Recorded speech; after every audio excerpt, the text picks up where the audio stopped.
mind you, it's about midnight now that I'm finding this stuff out. Jason calls me back and said they wanted me to fight Brock, and I was like, yeah, absolutely.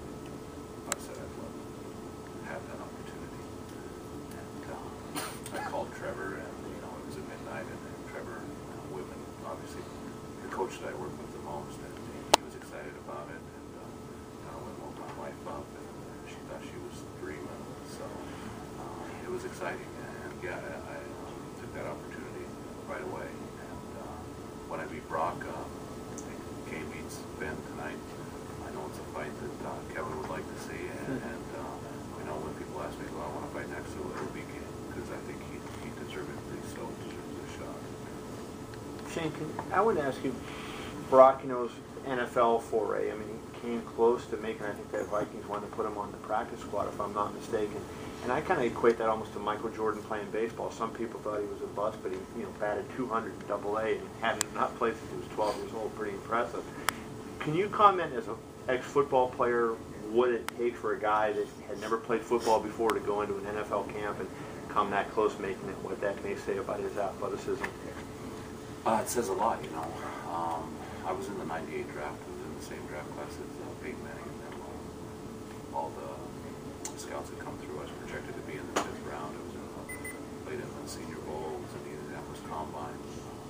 Wall Street is, and that was the end of it. And then the athletes that are there, and some of those guys don't get shots, are tremendous, agile, fast. When I was exposed to it, it's just guys on a different level. And for him to go in there and get a shot with the Vikings, it says a lot. And I think maybe part of the reason that he got a shot is his counterpart. I know that he struggled with Stephen Neal, who plays for the Patriots. I believe he still plays for the Patriots. Right. He was a Division I national champion at the time he was beating Brock, and he's gone on to have a very successful career. I think it says a lot about him. We all know that Brock's big and athletic, and to be able to get a shot is very, very hard, I believe, to get into a camp. Second question related to football. I mean, do you think NFL players, like a guy like James Harrison, who talks about MMA, 6 foot, 240, and I think he runs at 440 or something, would that translate to MMA? Secondly, your thought on Herschel Walker at 47 trying to do this. I mean, is that a dog in the sport? I don't know if so much track speed per se, running the 4.4 and those kinds of things.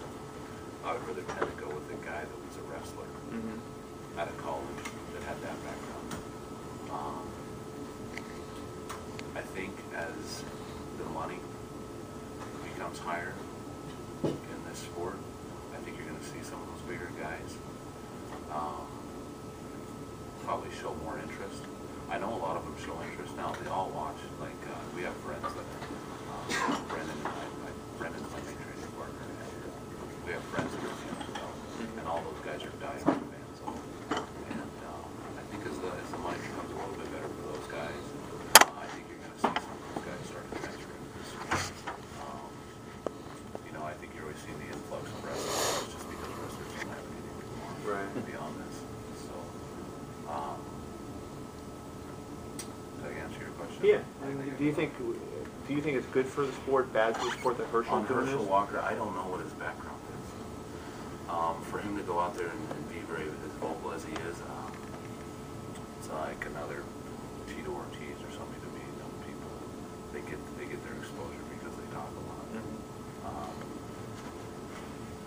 I guess we'll find out. Is it bad for the sport for him to be saying that stuff? I don't know what his background is. I don't know if the guy is actually really decent at anything, or if he's just talking to try to get himself out there. Doesn't he have a black belt in Taekwondo? I think. Yeah. Like a double black belt. So I mean, he's in martial arts, and I know he's loved MMA for a long time. So he's at least trained it a little I'll tune in and watch. Yeah. What did you have to do to get your back repaired? And at the time, did you think your athletic career was over? It sounds like back injuries like that must have been devastating news, given your athletic potential. It was. I went through a series of epidural shots for that. After the free agency came and went, I immediately called my, it was actually the day after the draft, sorry. I didn't even give free agency a chance because I called my ex-college wrestling coach. I still had a year of eligibility in wrestling. And at that time I was only a two-time national runner-up. And asked him if he had room for a has-been wrestler on his team. And he said, of course. And I rehabbed it all that summer. And was able to go back in there and wrestle and won the national championship. And was signed on to go play football for the New England Seawolves arena ball, or I had the opportunity to go to engineering school and be a grad assistant at the Colorado School of Mines. And I sat down with my mom at the time, and just knowing the problems I had, engineering was the way to go because I wanted to build a life for me and my family. And then it wasn't shortly, maybe 3 months after that, my disc, one of the discs ruptured, and I had back surgery. It was on that one. You threw that huge punch and dropped him. Was that more of an instinct situation, or were you still, having your nose broken a lot, you're seeing stars and everything else? Is it something you kept together in your head the whole time, or is it just an instinct to throw that big punch? You hit him and there you go. In my fights, I think I've always tended to come out of it. It's definitely something.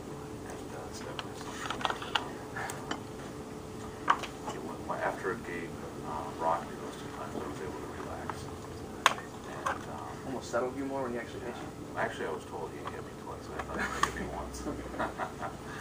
So the one in the middle. Yeah. And I was able to, relax and get up, and all that was just reaction.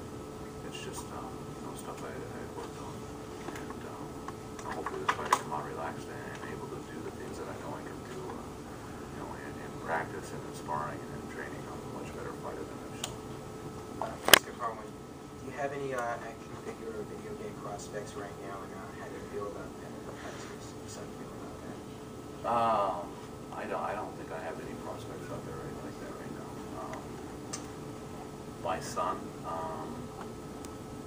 I try to keep him on a grounded level. We talk about it a little bit. I know he gets a little bit excited. I think he has more teachers at his school that are excited about me than actual kids.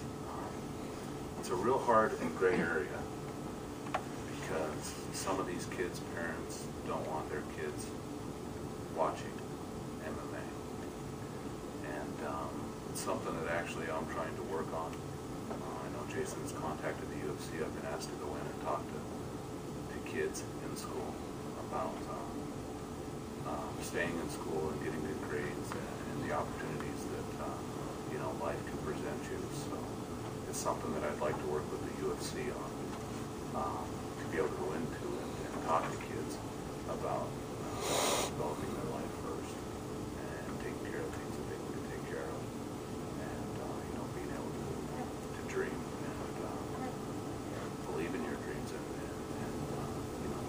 being able to, I've got a dream coming true here on November 21st, and I'm going to make the most of it, and that's what these kids I think are going to see. And I think that could be an exciting thing. And I think most of all, I want to destroy the perception of MMA being a violent sport.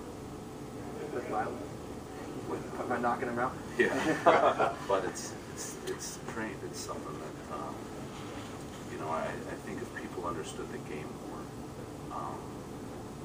all the technique that's involved, that's what intrigues me. Is the techniques with boxing and jiu-jitsu, kickboxing. There's a lot more that goes on there than just violence. No, absolutely. How do you feel about that? I know Ariel did the interview with Bob Arum. You hear people are really uneducated about the sport, and they still want to call it cockfighting. They still want to say there's no technique, especially compared to boxing, which is ridiculous. Because obviously boxing technique is amazing, but how many different disciplines you learn in MMA? When you hear people just speak on that, is it something you just kind of let one ear out the other, or you just kind of, Oh no, I voice my opinion. I let them know